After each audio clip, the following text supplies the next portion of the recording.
Vous êtes ce soir sur le lieu à la fois le plus fantastique et le plus illustre du monde. Ce plateau de Gizeh, où se dresse à jamais le plus haut témoignage des hommes.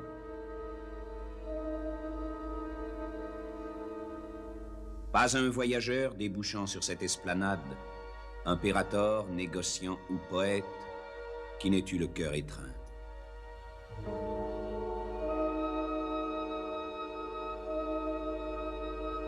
Vous êtes à l'instant où le rideau de la nuit va s'entr'ouvrir sur la scène où s'est joué le drame d'une civilisation.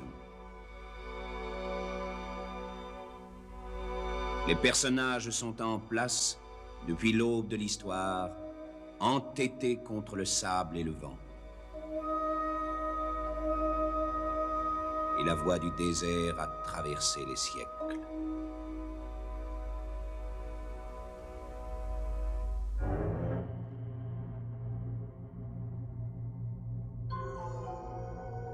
À chaque aube nouvelle, je vois se lever le Dieu Soleil sur l'autre rive du Nil. Son premier rayon est pour mon visage tourné vers lui. Depuis 5000 ans, j'ai vu se lever tous les soleils dont les hommes aient gardé la mémoire. J'ai vu la première clarté de l'histoire de l'Égypte. Et je verrai demain s'embraser encore l'Orient pour un nouveau jour. Le peuple qui m'adorait m'a donné au cours des siècles beaucoup de noms.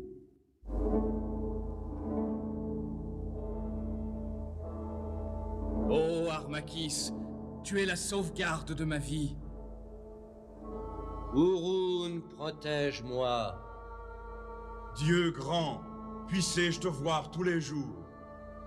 Seigneur du désert, Seigneur du ciel, souverain de l'éternité.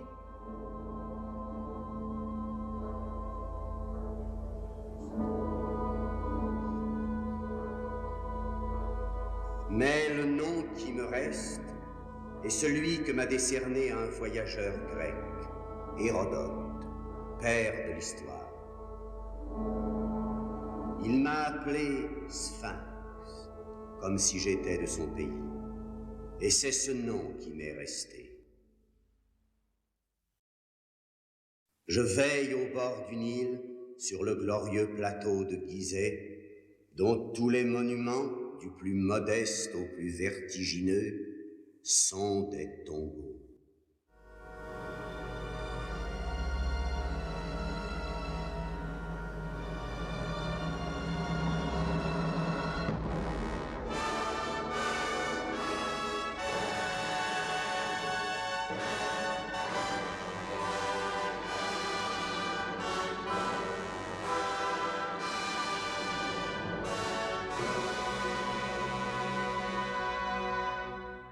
Voici le tombeau de Khéops,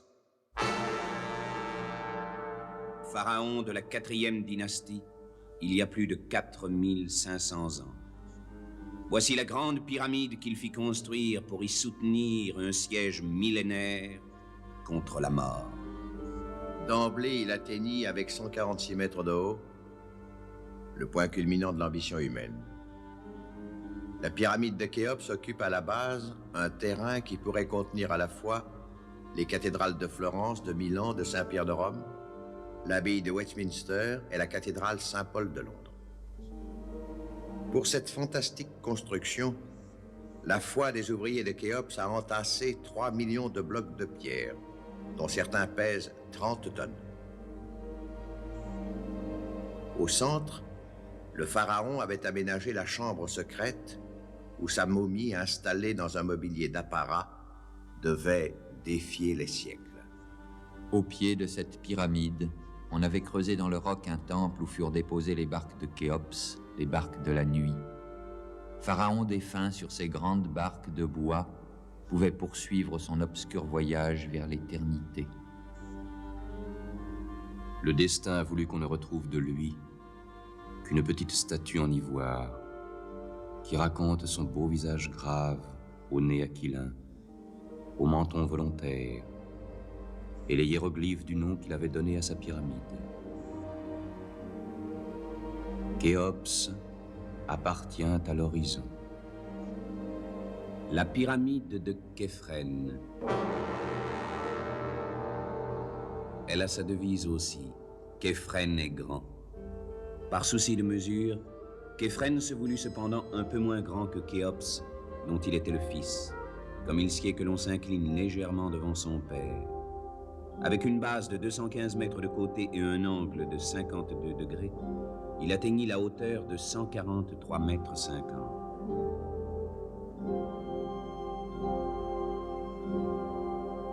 À la cime de son tombeau, brille encore ce revêtement de calcaire poli qui habillait les 4 faces de la pyramide et ajoutait la splendeur à la grandeur.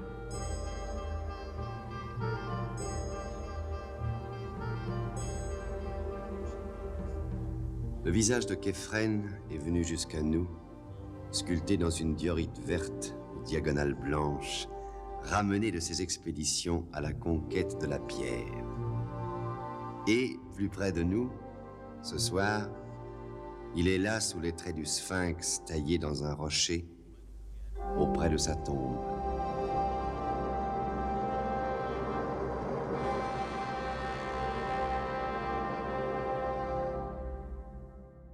Mykérinos.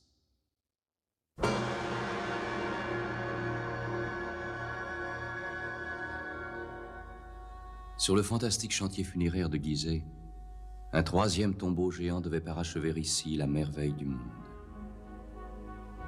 Plus modeste, certes, mais d'autant plus émouvant que toute la ferveur humaine mobilisée ici semble s'y être comme tarie.